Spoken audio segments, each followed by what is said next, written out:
1934 and 1935. We're lucky enough to have the last running one here.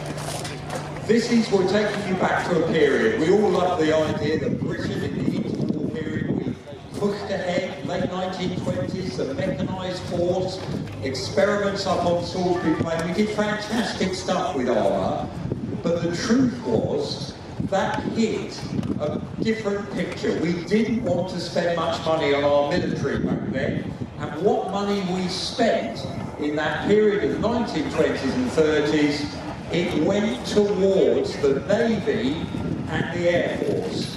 Even though we were cutting edge with some of the technologies, some of the ideas behind the tank in Britain, the actual fact was it was very small scale.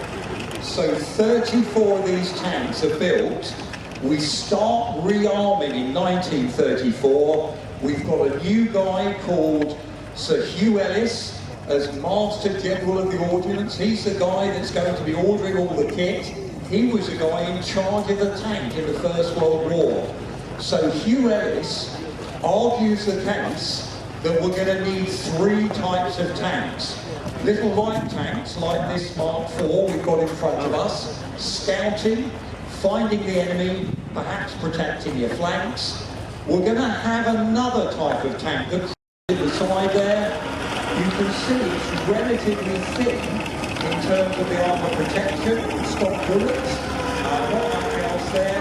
Driver in the front, commander on his own in the turret there. They arm these vehicles with Vickers 303 machine guns, considered perfectly adequate for the war coming. Britain starts realising we're going to need factories that can make tanks again. We only had one, that was Vickers. They were the only people in the UK making tanks in the 20s and 30s. So